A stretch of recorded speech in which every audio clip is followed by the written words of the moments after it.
Burkina Faso's Prime Minister and government cabinet resigned Wednesday as protest mounted against officials' inability to combat a wave of jihadist attacks that have killed thousands in the Sahelan nation.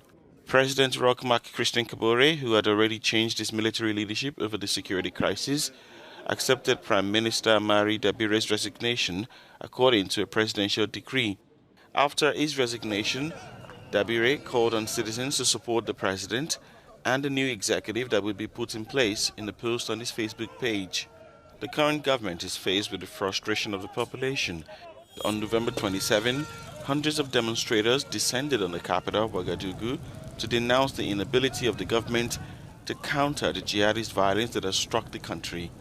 The opposition has also demanded urgent measures to address the deteriorating security situation within a month. The new military regime of Mamadou Doumbouya has dismissed the head of Central Bank of Guinea, Laosini Kaba, as well as 2 deputy governors. He appointed 3 new officials. Kaba had headed the BCRG for 10 years. He has been replaced by Karamo Kaba, a young economist and director of studies in France at Ecofi Investment, a management company specialized in responsible investment and a subsidiary of Credit Cooperative. After creating a cult of repression of economic and financial offenses, Mamadou Doumbouya's junta is cleaning up at the head of the Central Bank of Guinea.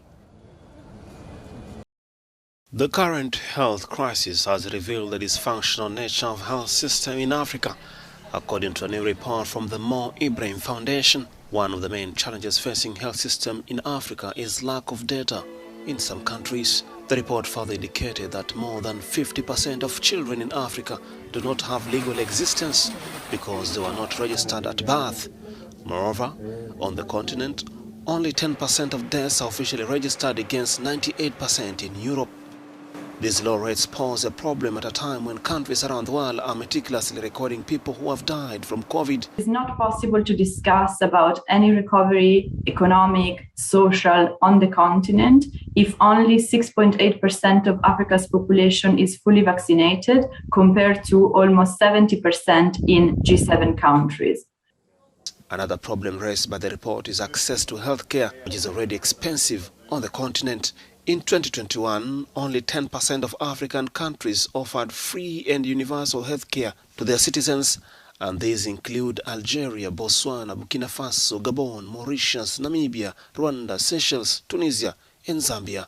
The 5 African countries where public health expenditures is less than 3% of total government spending include Benin, Cameroon, Comoros, Eritrea, and South Sudan. Finally, the report also highlighted a major problem, a brain drain in the medical sector in Africa. The situation is further aggravated by COVID-19, and to reinforce their medical staff, several Western countries have approached several foreign doctors, particularly those from Africa.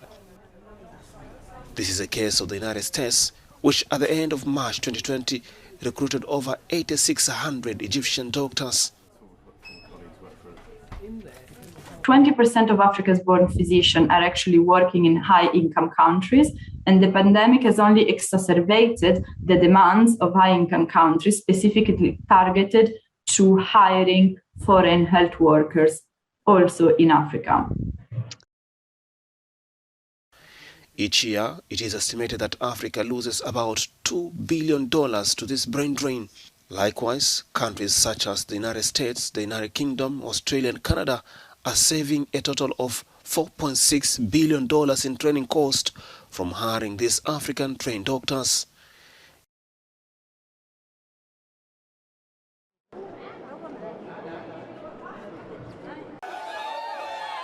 Sudan's top General Abdel Fattah Al-Burhan has warned against any foreign interference in the country's internal affairs during a speech after he attended the conclusion of a military exercise in the Makil area in the northern Nile River state. He said, "We are all watching the political scene and unfortunately see that a number of diplomatic envoys are circulating among citizens and are clearly trying to incite the people to turn against the armed forces. in order to seize the opportunity of interfering in Sudan's affairs. Al-Burhan accused diplomatic missions of encouraging revolt against the Sudanese Defense Forces. He further said that this has destabilized the country, which is already in the grip of violent protests. We warn them against this kind of behavior and tell them that we can clearly see them and will not hesitate to take actions against anyone committing violations against the security and sanctity of Sudan or against anything related to this country. Sudan's interim Prime Minister Hamdok was reinstated last month amid international pressure in a deal that calls for an independent technocratic cabinet under military oversight. The agreement included the release of government officials and political detainees.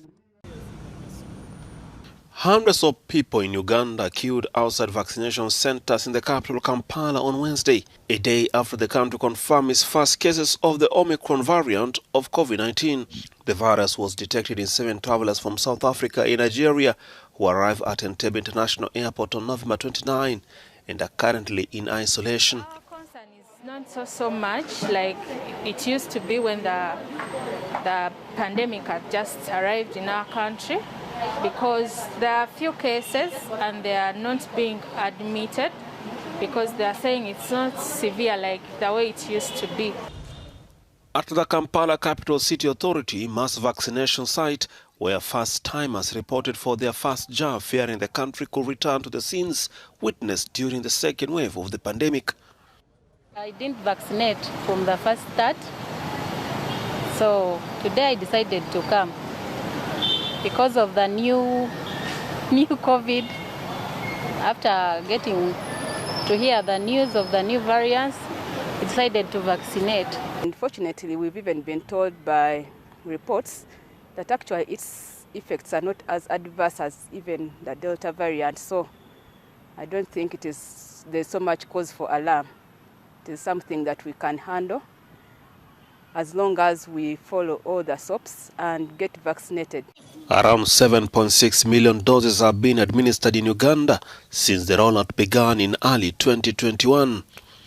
The confirmation of Omicron cases in Uganda means the new variant has been found in at least 9 African countries.